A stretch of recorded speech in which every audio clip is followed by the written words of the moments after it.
Let's talk about veganism and capitalism today. Is it really always better to be vegan? Or because there's no ethical consumption under capitalism, is it not worth being vegan? For more holistic vegan analysis, go ahead and hit that subscribe button below so that you'll be notified every week when I release new videos.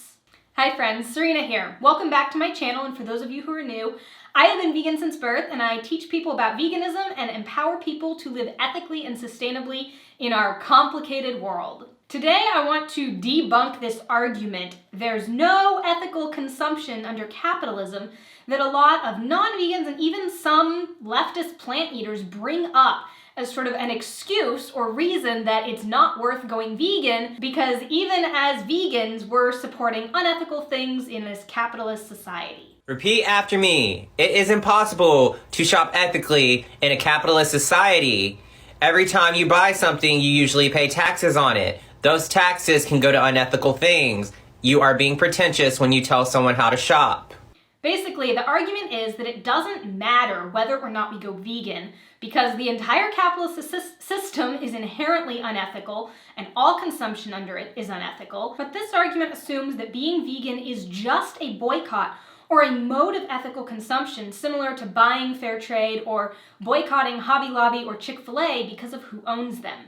But it's not. Veganism is about taking a stand against violence and injustice, regardless of the direct physical impact that makes. For example, intentionally murdering another human being is wrong, aside from situations of self-defense or necessity. But just going out and killing a human, we would all agree that that is wrong and immoral. Even though the reality is everything we purchase in this society, our tax dollars are probably subsidizing an unjust war in another country that is killing innocent civilians, or our tax dollars are paying for subsidizing the meat and dairy industry or migrant laborers to pick our produce and get it to us cheaply.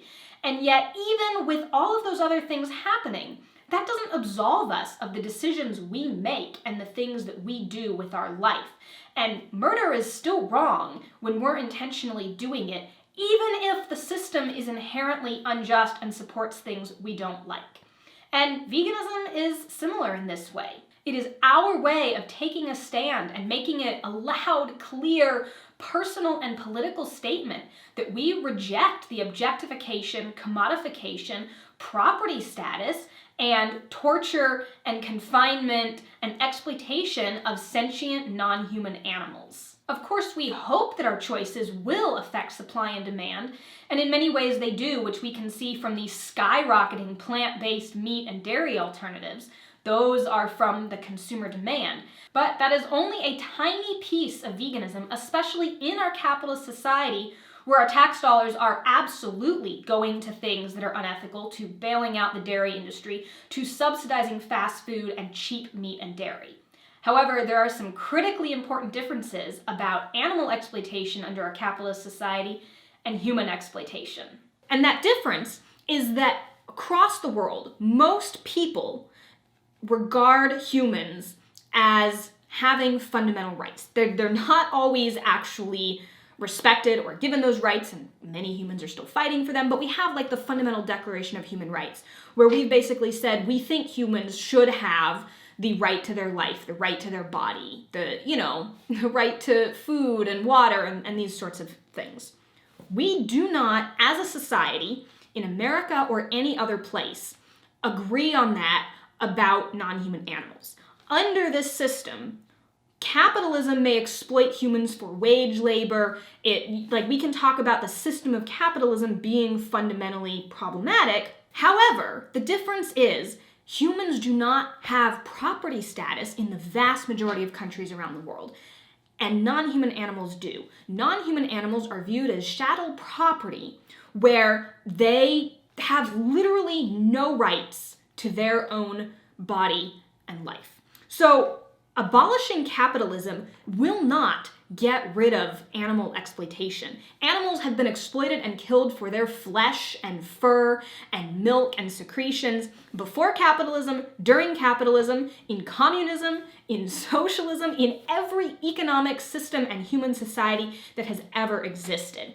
And we have to fundamentally address that. We have to educate people. We have to change this notion of human supremacy and speciesism and help people understand that animals are sentient individuals who have a right to their life and to their body, and that our wants, needs, preferences, taste, culture are not a justification for taking those things away from them.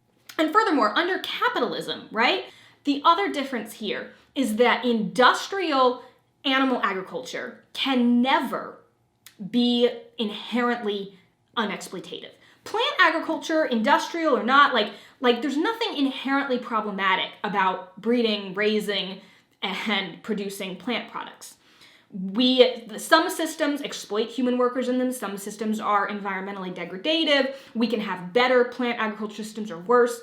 There is no non-exploitative animal agriculture system because the products that are being produced are literally the bodies and flesh and secretions of the exploited individuals we are talking about. No matter how local, humane, organic, or regenerative you make animal farming, these are sentient individuals that are having their life taken against their will, that are being confined against their will, bred into existence without consent, all for the purpose of using their literal flesh and bodily secretions. So yeah, we can talk about how capitalism is harming people, is inherently an exploitative system, and how our tax dollars are going to unethical things whether we want that or like it or not.